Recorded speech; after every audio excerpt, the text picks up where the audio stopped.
Hello students, today we are going to discuss about enzymes. We are going to take into consideration the biomolecules, that is an enzyme which is made up of proteins. Now let us see what actually an enzyme is all about. When I talk about enzymes, I am talking about biological catalysts, which means a catalyst which is being synthesized inside a living cell. When I say biological, that means it would be synthesized by a living cell. And when I say catalyst, from your knowledge of chemistry, you must be knowing a catalyst is a substance which hastens up the reaction. Means if there is a chemical reaction or biochemical reaction, it would speed up the rate of reaction. So we have two types of catalysts. Few are organic catalysts and mostly there are inorganic catalysts. Now you have to identify the difference between the two, that these catalysts, you are dealing with these in your chemistry processes, that is whenever we are talking about chemical processes, and these catalysts often require high temperature. Try to recall the reactions you do in your chemistry projects and chemistry. It basically suggests that there would be a catalyst which would be present, and that catalyst would require a lot of high temperature or pressure. But when I am talking about organic catalysts, it would be an enzyme specifically. That enzyme would not need lot of high temperature. So when I talk about biological catalysts, I am referring to the enzymes, and if I talk about those enzymes, they are mostly made up of protein. Mostly would not be a correct term, they are basically made up of protein only. So there is a sentence as well which identifies what basically enzymes are made up of. All the enzymes are mostly proteins, but all the proteins are not enzymes. So if I say that how the enzymes are formed inside the cell, get back to your knowledge of protein synthesis, that is done by DNA. So basically, the DNA of a cell contains the blueprint for the production of all the enzymes which would be required for the activity of cell. And why these enzymes would be required for activity of cell? For the various metabolic processes. You might remember that we talk about kinase, pyruvate kinase, catalase, and many enzymes are those which end with a term ase. Alright, supposedly this is something, and if I say lactase, that means this is an enzyme which would be responsible for breakdown of lactose. So this ase term is used for enzymes mostly, and these enzymes are made up of proteins. Okay, it is synthesized inside the cell. The blueprint lies with the DNA. It is proteinaceous component. Apart from proteinaceous components, there are certain things known as ribozymes. Please cram this term. What is a ribozyme? Not just proteins, at times certain nucleic acids like RNA can act as an enzyme. So basically, when RNA acts as an enzyme, means RNA is acting as a catalyst, it is showing a catalytic activity, it would be known as ribozyme. This is one term you need to remember. Coming back to the basic properties of a particular enzyme, we did talk about that it is made up of proteins. Those proteins would be synthesized in the cell. Now, what is the function of these biological catalysts? Why do we need these biological catalysts inside a cell?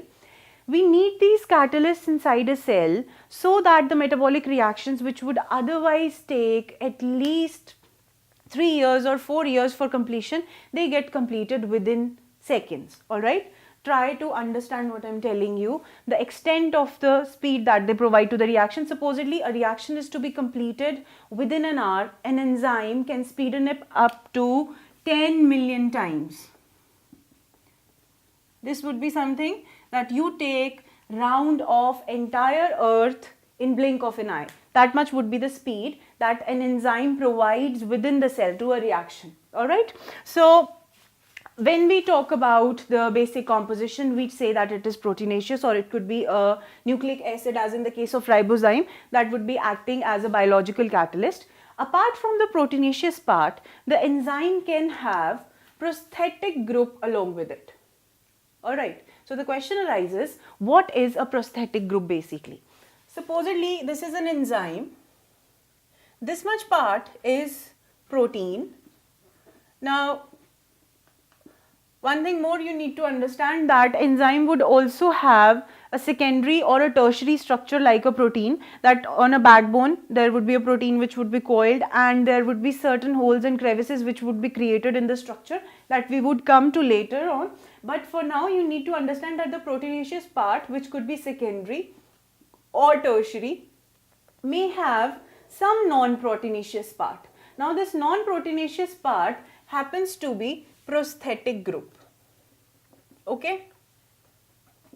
Now what is the need of this prosthetic group? These prosthetic groups are also responsible for providing specificity and other general properties to an enzyme, due to which it is able to catalyze the reaction. Okay. Now these prosthetic groups are further of depending on the type, that what has come into attachment with the proteinaceous part of the enzyme. Prosthetic group could be a metal compound, as in the case of iron porphyrin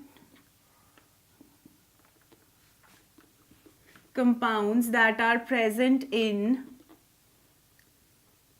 cytochromes. Okay. Or it could be, these are metal compounds, or it could be organic compounds, as in the case of NAD. You remember what is NAD and FAD? This is precursor to niacin, and this is precursor to vitamin B12. Okay, these are the prosthetic groups which go and join with the enzyme. Alright, it could be a metal compound, it could be an organic compound, it could be a metal ion as it is, as in the case of iron ions which combine with the catalase for its activity. Okay, catalase is an enzyme. As the name suggests, it must be enabling some sort of catalysis inside the cell for a reaction. So that is a prosthetic group, non-proteinaceous part, which would come and combine with the protein. Okay, and that protein would be acting as an enzyme. These together would act as an enzyme and enable the catalysis. Now these metal compounds would be known as prosthetic groups, and these organic things which come and combine with the enzyme, they are also known as coenzymes. Okay, so we come across the term cofactors and coenzymes. What are cofactors and coenzymes? Those organic compounds which would come and join with the proteinaceous part of the enzyme, that would be known as a cofactor or the coenzyme. Now let's come to the mechanism of action. How does an enzyme enable the catalysis? To an extent which I said, that at least 10 million times, like the speed of the reaction could be enhanced up to 36 million times. So how is an enzyme, or if we call it a protein, able to hasten up the reaction to such an extent? So the answer lies behind this particular thing, that is the activation energy. Now from your knowledge of chemical kinetics, try to recall that behind every reaction, if it is biological or it is chemical reaction, there is an activation energy. The entire reaction study deals with a term known as free energy. To make it simpler, not bringing more of physics and chemistry into your biological knowledge, consider it as potential energy. Okay. Now, according to thermodynamics, every compound has an inherent capacity to lower down its potential energy or to lower down its free energy. That means a thing is stable if it is having a lower free energy. Now when I talk about activation energy, whenever the reaction has to take place, there would be reactants which need to reach to such an energy from where the reaction has to take place, because ultimately reaction is breaking and forming of chemical bonds. So the reactants will undergo a transformation where they would reach the activation energy, which could be provided externally, or they would develop that internally, so that the bond breakage is easier. So these reactants have to reach the activation energy, and here where the enzymes are going to act. This is the place the enzymes would come into action. They are going to reduce this activation energy to a very low amount, so that reaching a lower potential energy or reaching a lower free energy is easier for the compound. Okay. This is just an overview I'm trying to give you. Supposedly there is a reactant, it is having high free energy, okay, it is at a high free energy state. Its tendency would be to come to a free energy where the free energy condition would be lower, or the potential energy would be lowered. For that it needs to undergo a reaction, a chemical reaction where there would be formation or breakdown of the bonds. For that, first of all, an activation energy, that is a zenith, it must reach, the activation energy must be achieved, and then the chemical reaction would basically take place. That would involve the breaking and making of bonds, and that would lead to a condition where the substrate which would be formed. Now here another term, product, sorry, it's not substrate, it's product. A product would be formed as a result of the reaction, and it will have a lower free energy. Now in terms of enzyme, we use the term substrate. We come to know a new term, that is active site. As I said, the enzymes are proteins and they have a three-dimensional structure. So when we discuss their three-dimensional structure, it is a protein that has taken curves around itself, and it has coiled to an extent that it forms a tertiary structure. So there are certain holes and places which are formed in that 3D structure. Supposedly this is an enzyme. This is an enzyme, and this site over where the hole and a crevice could be created is known as active site. Okay, this is the active site. Now whichever product is to be formed, that would be formed from a reactant that is used as, that is referred to as, not used to, that is referred to as substrate. Now there are many active sites in the enzyme. In an enzyme there are many active sites. Now it depends on the affinity of the active site towards the substrate, which decides how fast the reaction would be, or how well the enzyme would be able to catalyze the reaction. Now the substrate comes and binds with the active site, and it is very much responsible for the specificity of the enzyme, that a substrate with specific shape, as you can see this shape, the substrate, if it is of this shape, it will not be able to fit into it. It has to be in correspondence with the active site. Okay, it comes and joins with the active site. Now what happens over here?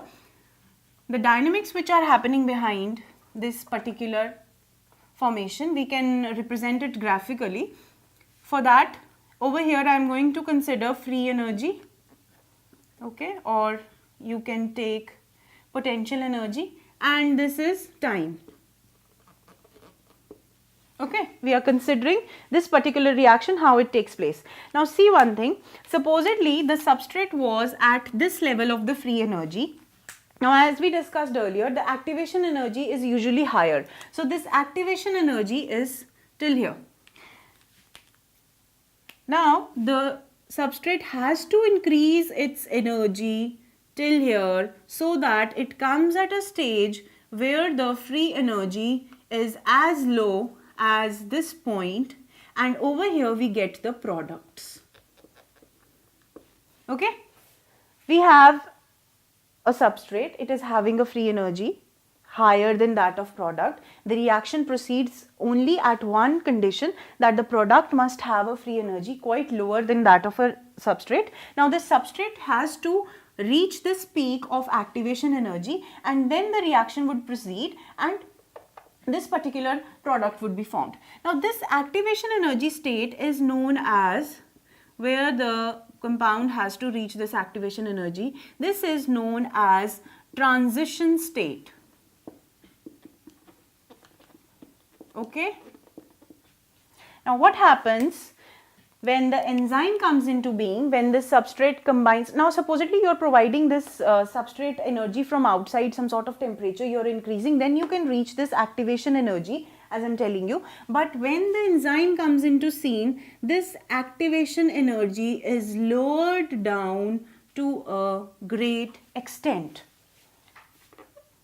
Okay, and then the reaction further proceeds in the same way. Only thing that is happening is that this activation energy, which was quite higher, the transition state which was achieved at a quite higher energy, that would be achieved at a quite lower energy now. Now this process is done by the enzyme which acts as a catalyst. Now the substrate would combine at the active site, then we will have ES complex which would be formed. Okay, when the combination takes place, then we have ES complex. This ES complex would bring down the activation energy. The transition state has come at a very low free energy. The ES complex, the substrate would undergo the changes, and as soon as the reaction is completed, this substrate would form a particular product. Supposedly this is the product, and the enzyme would be ready for another reaction catalysis.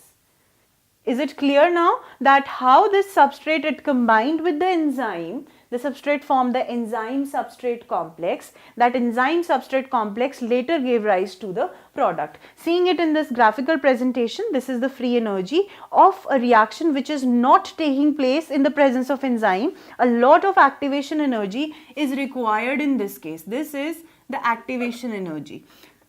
When the enzyme comes into being, ES complex, this reduces the activation energy to this level, and the reaction proceeds and the products are formed at a much speeded up rate. The entire reaction takes place at a very fast rate. The rate of the reaction changes, and this is what the enzyme is supposed to do, that is to enhance the rate of reaction to a great degree so that all the metabolic processes can be achieved at a very fast pace. Thank you.